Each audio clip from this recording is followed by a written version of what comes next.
Magandang araw mga katagbok. For today's video ay ipapaalis na natin ang ating center table na galing sa scrap na kahoy.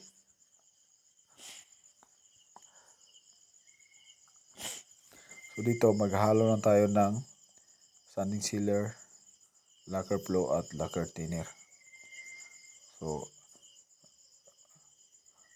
sa lacquer thinner, kung gaano karami yung lacquer thinner, kalahati ng sanding sealer at 1/4 ng lacquer flow.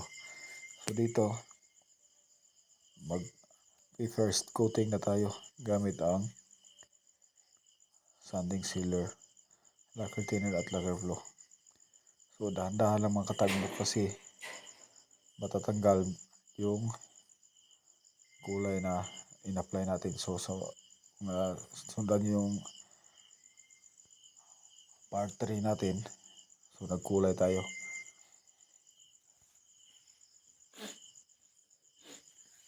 Dapat sana mga katagbok ay spray ito natin in-apply, kaso wala dito sa bahay yung compressor natin, kaya nag-brush na lang tayo. So ang technique na gamit natin, dahan-dahan lang sa pagpahid para hindi matanggal yung kulay na in-apply natin.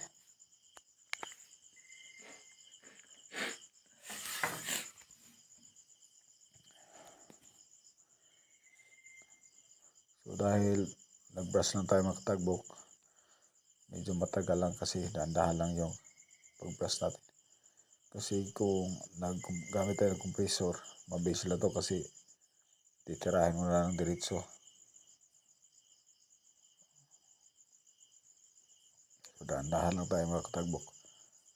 So napapansin nyo mga katagbok, lumabas na yung kulay niya nung nagsanding tayo. So ang purpose ng sanding mga katagbok ay para lumabas yung kulay at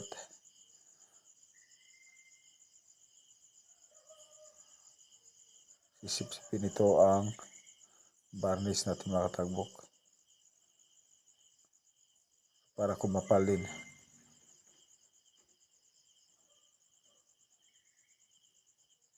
So dalawang beses tayo mag-apply ng sanding sealer mga katagbok para once na nag-final na tayo, kintab agad, hindi na sisipsipin ang kahoy kasi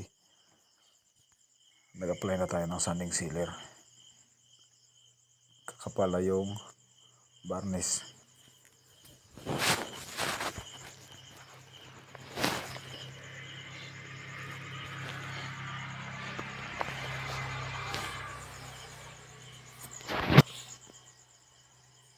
So dapat tamaan ang varnish or sanding sealer yung mga sulok-sulok mga katagbok para lumabas yung kulay na gusto natin. So dapat walang mataktawan. So sisipatin mo maayos mga katagbok para matamaan ang varnish lahat.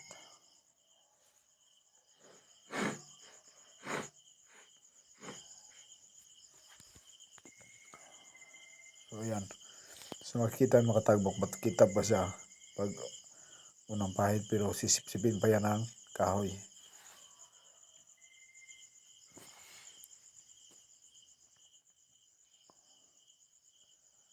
So kita mga katagbok, hindi nyo akalain na galing sa scrap makagawa tayo ng ganyan kaganda na center table.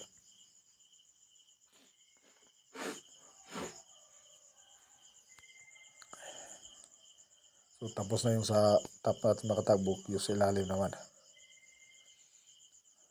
So ma-differentiate mo mga katagbok kung gaano kaganda kung apply na siya ng first coating ng sanding sealer.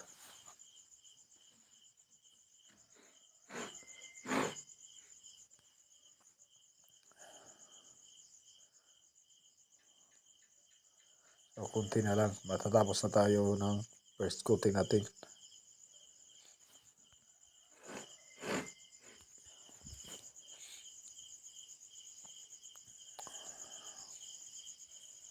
So dapat magmask kayo mga katagbok kasi mabaho ito. So after 1 hour mga katagbok, sinipsip na yung first coating natin na sanding sealer. Natuyo na. ihimas-himasin natin gamit ang liha.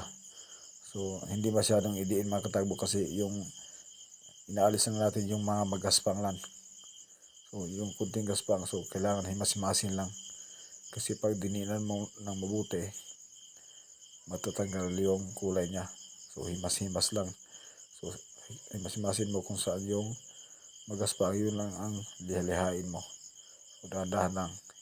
Huwag masyadong idiin. So dapat lahat mahimas mo mga katagbok.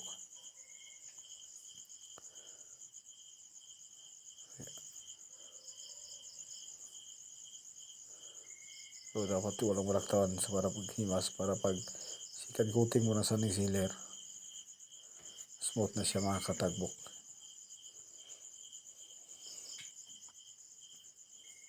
Hindi na tayo magliliha ulit.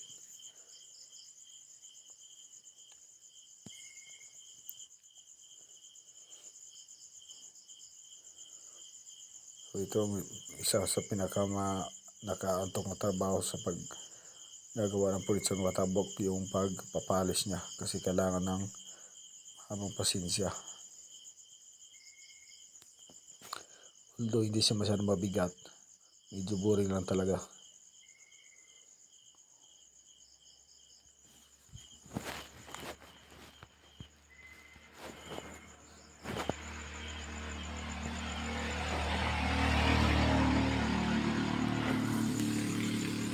So dito mga katagbok, after nating lihain, magsisikan coating na tayo ng sanding sealer na may halong lacquer flow at lacquer thinner. Para kung papal na yung baris niya, so hindi na sisiplipin.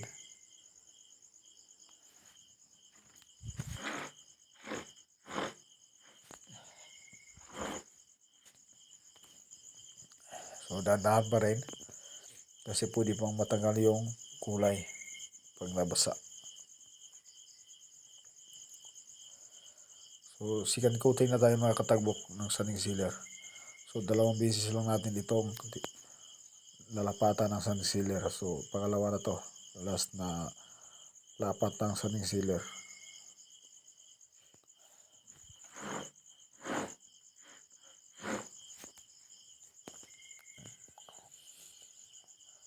So medyo pasensya sa boses natin mga katagbok kasi sinisipon tayo.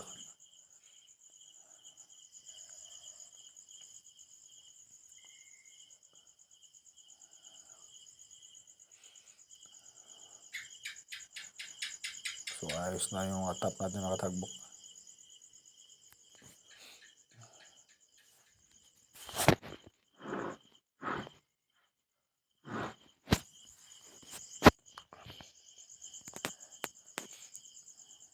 So sipat-sipat kung saan yung hindi natamaan natin.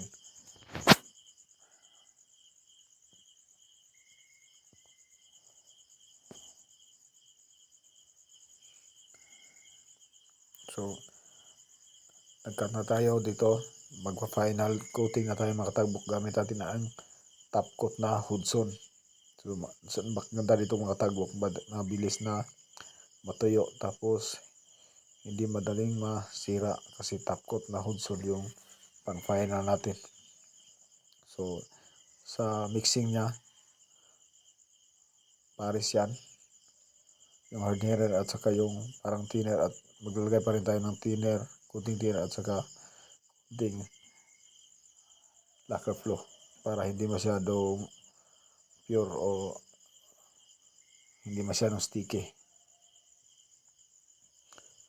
So first coating na tayo ng top coat natin mga katagbok, final na to. So unang pahid, so meron pa tayong pangalawang coating ng top coat na pang final natin.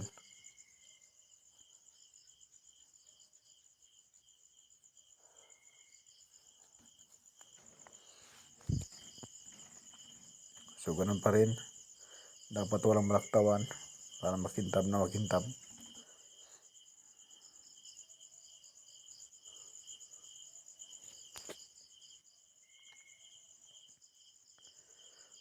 So Kahit scrap na siya mga katagbok, pag ginawa natin ang paraan, magagamit pa rin natin. So katulad nito, from scrap na gumawa pa tayo ng center table.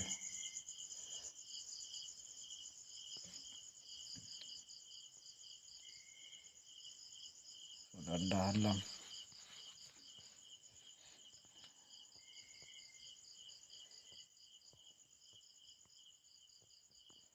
Isali natin yung pati mga sulok-sulok.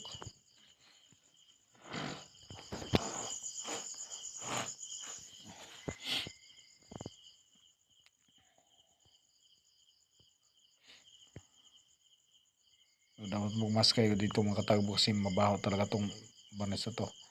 So after 1 hour mga katagbok, second coating na tayo, last and final na varnish natin ng top coat.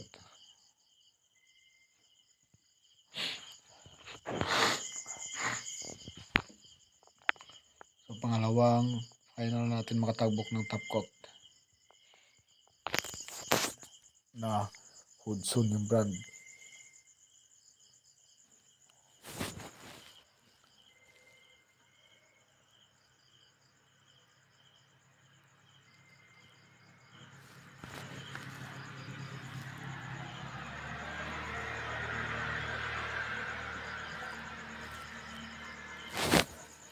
Hindi man nyo masyado makikita sa anggo natin makatagbok, pero makintab na yan.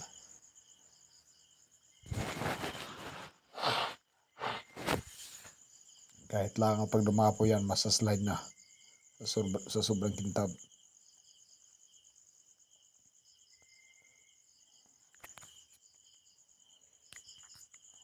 So dapat dahan-dahan lang para walang malaktaban sa last and final touch ng varnish natin. So final na to, last varnish na.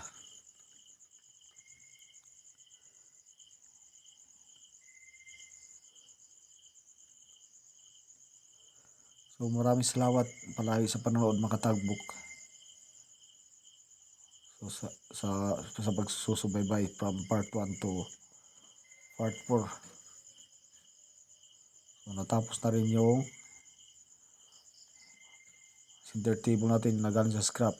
So don't forget to like and subscribe mga katagbok. Maraming salamat. Alam.